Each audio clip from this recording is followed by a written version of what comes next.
Hello दोस्तों, welcome to the midnight society Hindi. आज की जो कहानी मैं आपके सामने सुनाने जा रहा हूँ वो कहानी है उत्तर प्रदेश की। उत्तर प्रदेश में एक इलाका है रामपुर। तो ये रामपुर इलाके की कहानी है। मेरा एक दोस्त था इरफान, उसने ये कहानी मुझे सुनाई थी और हम लोग एक दिन डिस्कशन कर रहे थे भूत होते हैं नहीं होते हैं और भूत के कितने टाइप्स होते हैं।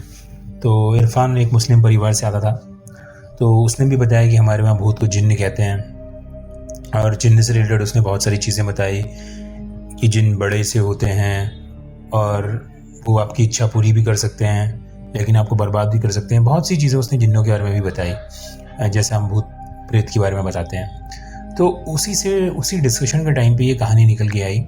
उसने बताया इरफान के पिताजी का नाम था अब्दुल और उसके पिताजी अजान दिया करता था, मस्जिद में अजान दिया करते थे। और ये कहानी थी जब उसके पिताजी की नई नई शादी हुई थी। उस टाइम पे इरफान का जन्म नहीं हुआ था और ये बात होगी मेरे ख्याल से 1990 की या उससे 1-2 साल पहले की। तो ये 1990 की कहानी है रामपुर की जो मैं आपको सुनाने जा रहा हूँ। तो उसके पिताजी नए नए रामपुर में अजान देने का काम किया करते थे और नई नई उन्हें इस्लामिक तालीम हासिल की थी। जो भी पढ़ाई लिखाई होती है, आपको एक जगह तालीम, अगर आपको अजान वगैरह देनी है तो उसके लिए आपको एक मस्जिद का मौलवी टाइप का बनाया जाता है और उसके बाद आपको अजान देना आप शुरू करते हैं। तो अब उसके पिताजी ने नया नया शुरू किया और उन्हें अजान देने के लिए अपने जो उस्ताद थे उनसे पूछा कि मैं किस मस्जिद में मुझे ड्यूटी दी जाएगी अजान देने के लिए। तो किसी सीनियर मौलवी ने उनसे कहा कि एक पुरानी मस्जिद है हमारी, वो पुरानी मस्जिद ढहने वाली है और वहाँ पे साफ़ सफाई करो और वहाँ पे तुम अजान दिया करो और तुम्हारी हम तनख्वाह तुमको दिया करेंगे। और वो इलाके से लोग जो हैं उनको दूर आना पड़ता है, मस्जिद दूसरी यहाँ मेन मस्जिद में आना पड़ता है अजान देने के लिए। गांव थोड़ा सा दूर है, वहाँ पे जाके तुम वहाँ की जो मस्जिद है वो थोड़ी सी ढहने वाली है, उस पे जाके अजान दो और वहाँ पे काम वाम करवाओ। और उसके उस्ताद ने देखा कि अभी जो इरफान के पिताजी अब्दुल्ला वो अभी जवान उम्र के हैं, तो उन्होंने सोचा जवान आदमी उस पुरानी ढहती हुई मस्जिद की देख रेख करेगा तो सही रहेगा। तो अगले ही पल अब्दुल और अपनी पत्नी को अब्दुल लेकर के उस पुरानी मस्जिद में पहुंच जाते हैं। अभी 1-2 महीना ही हुआ था शादी को और वहाँ जाके मुआयना लेते हैं तो मस्जिद पता चलता है पूरी अच्छी खासी ढही हुई है। तो अब उस पूरा मस्जिद को सफाई कराई जाती है, आसपास के गाँव वालों की मदद ली जाती है और धार्मिक काम का सब लोग मदद करते हैं, उस मस्जिद को पूरा साफ़ करते हैं। उसके बाद उस मस्जिद को साफ़ करने के बाद उस मस्जिद के ही ऊपर एक छोटा सा घर था जहाँ पे मौलवी लोग रहते हैं। तो इरफान के पिता अब्दुल भी अपनी पत्नी के साथ वहाँ पे रहा करते थे। तो एक दिन क्या हुआ, जब वो अजान देना उन्होंने शुरू किया, थोड़ी साफ़ सफाई हो गई। अभी भी थोड़ा सा जो ढांचा था वो थोड़ा सा टेढ़ा मेढ़ा था मस्जिद का, वहाँ पे भी उन्होंने प्लास्टर वगैरह सीमेंट वगैरह से वो भी सही करवाया। अब लोगों ने धीरे धीरे मस्जिद में आना शुरू किया और लोगों ने वहाँ पे नमाज वगैरह पढ़ना शुरू की। लोग इकट्ठा होना शुरू हुए उस मस्जिद में, टूटी फूटी मस्जिद में। लेकिन अब थोड़ी सी मस्जिद ठीक ठाक हो गई थी। तो एक दिन क्या हुआ, एक जुम्मे की बात है, फ्राइडे का दिन था और सब लोग नमाज अदा करने के लिए रुके हुए थे। तो उसने देखा, एक नमाजी ने देखा कि जो मस्जिद का जो गलियारा है जहाँ पे वज़ू करते हैं उसके सामने से एक चूहों की लाइन जा रही है। चूहा, बड़ा चूहा है, उसके पीछे 4-5 छोटे छोटे चूहे हैं, उसकी लाइन जा रही है और वहाँ पे वो लोग वज़ू करते हैं। वज़ू करने के मतलब अपने हाथ पैर धोते हैं नमाज से पहले। और जब उसने ये सब देखा तो वो बहुत भड़क गया। उसने बोला यहाँ का मौलवी कौन है? अब्दुल आया। अब्दुल ने बोला मैं हूँ मौलवी। तो उसने बोला मौलवी तू तनख्वाह तो लेता है लेकिन यहाँ साफ सफाई रखता नहीं, यहाँ चूहे घूम रहे हैं इतने मोटे मोटे। तो अब्दुल के पिताजी को थोड़ा अजीब लगा। उन्होंने बोला कि यार इतने बड़े चूहे घूम रहे हैं और मैंने तो साफ़ सफाई कराई थी लेकिन फिर भी इतने बड़े बड़े चूहे हैं। तो फिर उसके जब भी मस्जिद होती, और वैसे टाइम वो चूहे नहीं दिखते, लेकिन जब भी मस्जिद में लोग आते नमाज वगैरह पढ़ने के लिए तो चूहे दिख जाते थे हमेशा।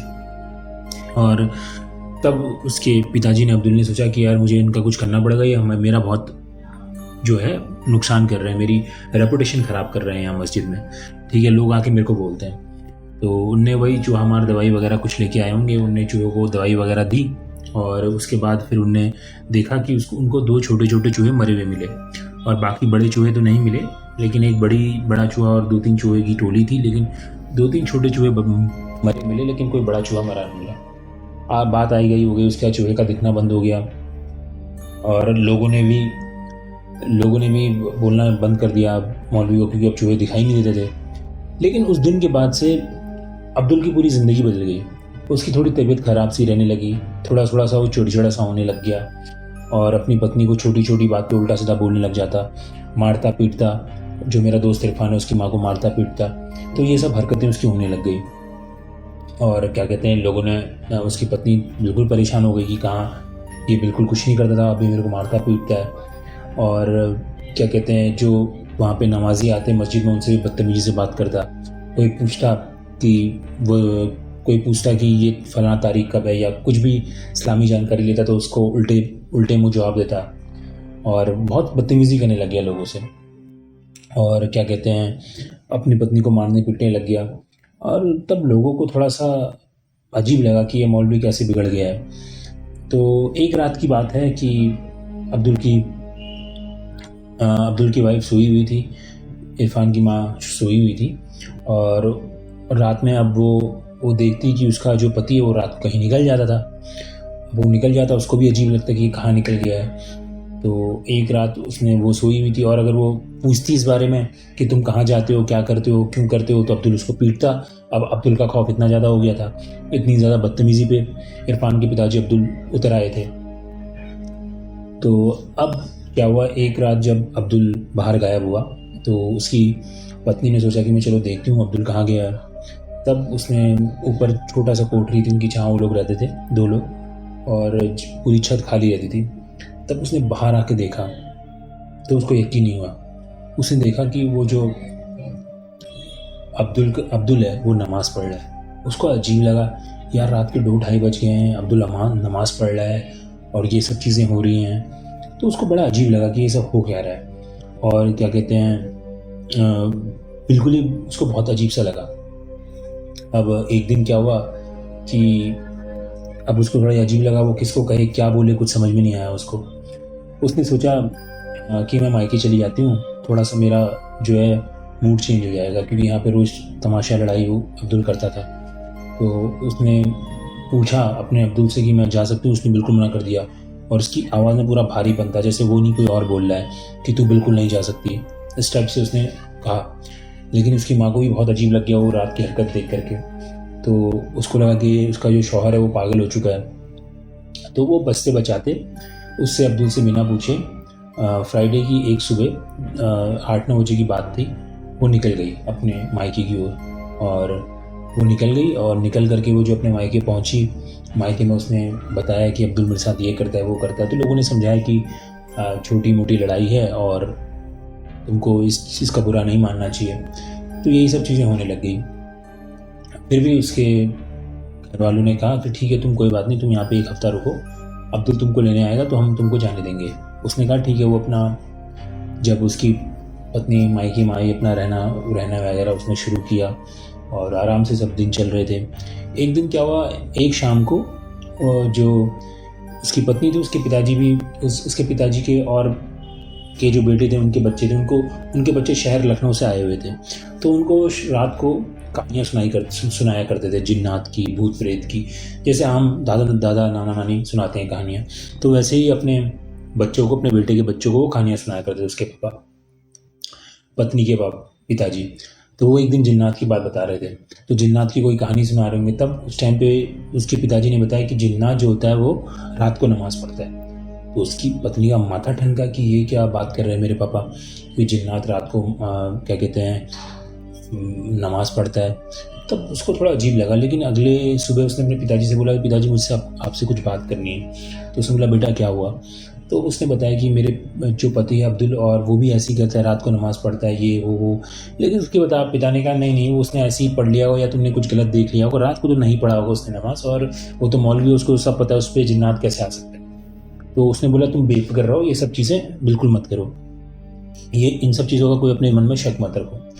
फिर भी उसने कहा कोई बात नहीं, तुम एक काम करो, मैं तुमको ताबीज़ दे दूंगा और क्या कहते हैं तुम अपने शौहर के दाहिने हाथ में ताबीज़ बांध देना। उसने कहा ठीक है। और उसके बाद एक दिन और बीता और क्या कहते हैं अब्दुल तो आया नहीं। और क्या कहते हैं उसके पिताजी ने ही सोचा कि मैं अपनी बेटी को छोड़ आता हूँ।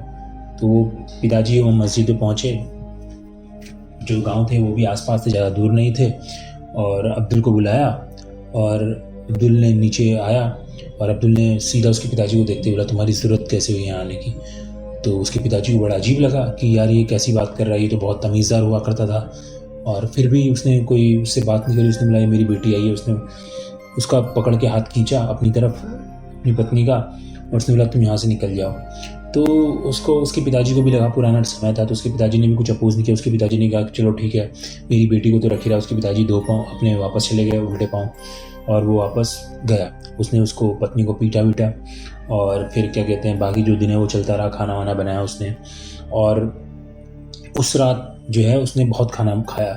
करीबन अब्दुल ने करीबन 1-2 केजी उस टाइम पे ही उसका समय चल रहा था, ईद वगैरह का समय चल रहा था और बकरीद का टाइम चल रहा था। उस टाइम पे उसको, क्योंकि वो मौलवी था, उसको मीट वगैरह काफ़ी मिला हुआ था, बकरे का मांस वगैरह काफ़ी मिला हुआ था अलग अलग लोगों से। तो उस रात उसने करीबन 2-3 केजी मटन खा लिया। उसकी पत्नी कहती रही अब मत खाओ अब मत खाओ, लेकिन वो पत्नी को भी उल्टा सीधा बोल के उसने 4-5 केजी मटन खा लिया। उसकी पत्नी को बड़ा अजीब लगा कि ये सब क्या हो रहा है, ये इतना मटन खा रहा है, ये खा रहा है, वो खा रहा है। अब उसकी पत्नी डर गई कि ये सब क्या हो क्या रहा है। अब उसके बाद अब्दुल को नींद आ गई 10 बजे नींद आ गई। उसकी पत्नी भी सो गई उसके बगल में। उसके बाद वो क्या देखती है कि अब्दुल ठीक 11 बजे अब्दुल की आँख खुली, 11-11:30 बजे उसकी आँख खुली और वो फिर से बाहर चला गया। अब उसकी पत्नी ने सोने का नाटक कर रही थी, उसने खिड़की से बाहर देखा तो वही छत के सामने, छत के बरामदे में वो बैठ के नमाज़ पढ़ा। उसको फिर अजीब लगा और फिर उसको अपनी ताबीज़ वाली बात याद आई, और जब वो नमाज़ पढ़ा था उसने ताबीज़ निकाल के अपने हाथों में दबा लिया और फिर आके अब्दुल अपना आराम से सो गया। और जब सो गया तो क्या कहते हैं आराम से अपना आकर के सो गया अब्दुल। उसके बाद से वो खराटे लेने लगा, जैसे ज़ोर ज़ोर से खराटे लेने लगा, जैसे कोई दानव सो रहा हो वैसे करके खराटे लेने लग गया। तो उसी चीज़ का फ़ायदा उठाते हुए कि ये बिल्कुल गहरी नींद में, उसने वो ताबीज़ उसके एक हाथ में, दाहिने हाथ में बांध दिया। सुबह होती है तो वो क्या देखती है, वो उसकी वो पत्नी बिल्कुल पागल सी हो गई कि हो क्या रहा है। उसने जैसी आंखें खोली तो वो देखती है कि पूरा किचन फैल रखा है, पूरा रूम फैल रखा है। अब्दुल पागल सा हो गया है और अब्दुल उसको मारने के लिए दौड़ रहा है, उसको चाटे वाटे मारे, और फिर उसने अपने आप को मार खाते खाते बाथरूम में बंद कर दिया। और उस दिन भी फ्राइडे का दिन था और अब नमाजियों के आने का टाइम भी हो गया था, दिन की नमाज़ पढ़ने का टाइम हो गया था, और वो 1-2 घंटे से बाथरूम में ही बंद थी। और दिन में नमाजी आने वाले थे, 12-1 बजे की शायद नमाज़ होती है तो उसके लिए नमाजी आने वाले थे। तो थोड़ा तब उस टाइम पे अब्दुल थोड़ा ठीक हुआ, नीचे गया, नमाज वमाज़ अदा करी, और क्या कहते हैं उसी टाइम का टाइम निकाल करके उसने चिटकिनी खोली और वो अब्दुल की पत्नी निकल गई बाथरूम से और नीचे मस्जिद छोड़ के बाहर भाग गई घर की तरफ। और आस पड़ोसियों को बताने लगे कि अब्दुल ऐसा कर रहा है। किसी आस पड़ोसी ने उसकी कहानी सुनी, और जब ये पता चला कि ये सब हो रहा है तो 2-3 जो गांव के मुस्टंडे थे उनको लेकर के वो मस्जिद में गए। उससे पूछा अब्दुल से कि तू क्या ये करता है अपनी पत्नी के साथ और ये सब चीज़ें करता है, तो उसने मना कर दिया वहाँ पे कि मैं कुछ नहीं करता, है ना। तो फिर अब्दुल ने, उसकी पत्नी ने कहा देखिए मैंने ताबीज़ ला के दिया था, ने ताबीज़ भी उखाड़ के फेंक दिया है। तो उनको भी शक हुआ कि इसने ताबीज़ को उखाड़ के फेंक दिया। उसने बोला अब्दुल तू ताबीज़ पहन, तो उसने बिल्कुल मना कर दिया कि मैं ताबीज़ नहीं पहनूंगा। फिर किसी हट्टे कट्टे आदमी ने अब्दुल के पास गया और ज़बरदस्ती ताबीज़ बांधने की कोशिश करी, तो उस आदमी को एक हाथ से अब्दुल ने उठा करके फेंक दिया। पूरा 3-4 लोग देखते ही रह गए कि ये हो क्या रहा है। उस आदमी को पूरा ऐसा जैसे खिलौना वैसे उठा करके फेंक दिया अब्दुल ने, एक हाथ पकड़ करके। तो लोग समझ गए कि कुछ ना कुछ गड़बड़ है अब्दुल के शाम। तभी लोग बाहर की तरफ आए, मस्जिद का नीचे से गेट बंद कर दिया गया। अब्दुल अंदरों से चिल्लाने पागलों की तरह मस्जिद के दरवाजे को तोड़ने के लिए हाथ पैर मारने लग गया, लेकिन किसी ने नहीं खोला। सब समझ गए कुछ ना कुछ हो रखा है अब्दुल के साथ। और उसकी पत्नी को पड़ोस के घर में रुकवा दिया गया। और उसके बाद क्या कहते हैं बड़े बुजुर्गों ने कहा कि किसी बड़े मौलवी को लेकर के आओ जो जानता हो जिन्नात के बारे में, क्योंकि सब लोग समझ गए थे कि इसके ऊपर कोई जिन वगैरह का प्रकोप है। और उसके बाद जिन्नात का मौलवी वगैरह को हटा दिया गया, उनको बताया गया ये केस है। मौलवी आए अपने झाड़ू वाड़ू को लेकर के, जो और कुछ हरे रंग का पुण्य पट्टा पहना था वो लेकर के आए। उन्हें दरवाज़ा खोला, कुछ मंत्र वगैरह पढ़े जो इस्लामिक मंत्र होते हैं वो सब पढ़े। तो थोड़ा सा अब्दुल शांत हुआ और फिर उसको बांधा गया जंजीरों से, गांव वालों की मदद लेके जंजीरों से बांधा गया। उससे पूछा गया कि तू कौन है, तब उसने कबूल किया कि मैं जिन्न हूँ। तो उसने बोला तू इस मौलवी, इतने नेक मौलवी के शरीर में कैसे आ गया। और उसके ऊपर झाड़ू काफ़ी मारे गए। पूछा गया इस मौलवी के अंदर तू कैसे आ गया, और तूने इतना मांस खा लिया इसके बकरीद के टाइम पे तूने 3-4 केजी बकरे का मीट खाया, तूने खाया कि जिन ने खाया? तो जिन ने बोला कि मैंने खाया, अब्दुल ने नहीं खाया। तो ये सब चीज़ें उसने बताया कि मेरे अंदर कोई जिन है। अब मौलवी ने थोड़ा पूछना शुरू किया कि ये कहाँ से आया, कब आया, कब तूने अब्दुल को पकड़ा, ये सब। तो उसने बोला अब्दुल बहुत हरामी आदमी है। तो ये सब कुछ गालियाँ दी अब्दुल के। बताया कि मैंने इसको तब पकड़ा, मेरा पूरा परिवार सुख से, जिन ने बताया कि मेरा पूरा परिवार सुख से इस मस्जिद के अंदर रहता था और हम आराम से रहते थे, लेकिन इसने मेरे 2 बच्चों को मारा। तो वो समझ नहीं पाया यार इसने 2 बच्चों को कैसे मारा होगा जिन्नात के, और ये बोल रहा है सुखी सुख से मेरा परिवार यहाँ रहता था, जिन्न ऐसा बोल रहा है। तो फिर पता चला जब जिन ने बताया कि मैं चूहे के रूप में रहता था, तो तब पता चला कि अब्दुल ने जो चूहे मारे थे, 2 बच्चे मारे थे, वो असली में चूहे नहीं थे, वो जिन्नात थे, और वो 2 बच्चे उसी जिन्न के थे जिसको अब्दुल ने मारा था। तो उसी से बदला लेने के अब्दुल के उसके शरीर में आ गया था। और फिर जिन्न ने बताया कि मैं अब्दुल को भी ख़त्म कर दूंगा, ये सब उसको ख़त्म कर दूंगा, उसकी पत्नी को ख़त्म कर दूंगा, 2 का बदला पूरा परिवार लेगा, अब्दुल का पूरे परिवार को ख़त्म कर दूंगा, इस टाइप की धमकी दी जिन्न ने। लेकिन मौलवी भी काफ़ी कुछ जानने वाले थे, उनने कुछ मंत्र पढ़े, कुछ नेगोशिएशन किया जिन्नी के साथ कि इसके बदले तू 4 बकरे ले ले, 5 मुर्गियाँ ले ले, इस टाइप की बात, कुछ नेगोशिएशन हुआ। उस टाइम पे शायद बात 2-3 बकरों पे और कुछ मुर्गियों पे आई कि इसको ज़मीन के अंदर गाड़ना पड़ेगा इनके मांस को। तो उसके बाद ये सब नेगोशिएशन हुआ। तो बोलते हैं कि उसके बाद क्या कहते हैं, ज़मीन के अंदर गाड़ा गया जो भी जिन्न ने मांगा था, मुर्गे और बकरे, 2-3 बकरे और 2-3 मुर्गियाँ शायद। उसके बाद जिन शांत हुआ, उसके शरीर को छोड़ा। फिर उसके बाद भी इरफान के पिता अब्दुल की जो हालत थी, मेडिकल कंडीशन, अब तो वैसे बिहेवियर उनका ठीक हो गया था जिन निकलने के बाद, लेकिन उनका शरीर इतना कमज़ोर हो चुका था कि वो कई महीने तक उनने कोई अजान वगैरह कुछ नहीं दी, अपने बेड पे बेड रेस्ट किया, उनने आराम से पड़े रहते थे, खाना पीना खाते थे। करीबन 6 महीने 1 साल लगे उनको फुली रिकवर होने में, और आज तो वो ठीक ठाक हैं। आज भी वो बड़ी बड़ी मस्जिदों में अजान वगैरह दिया करते हैं। लेकिन ये जो कहानी जब भी वो कहानी इरफान को सुनाते हैं या किसी को भी सुनाते हैं, तो उनकी रूह आज भी कांप जाती है ये सब सुन करके, और उसकी माँ को भी आज भी ये याद है कि ये सब मेरे पति के साथ ये सब क्या हुआ था। तो ये थी रामपुर के उस पुराने मस्जिद की कहानी। आशा है आपको ये कहानी बहुत अच्छी लगी होगी। Thanks for listening this story. ऐसे ही जुड़े रहें द मिडनाइट सोसाइटी हिंदी के साथ।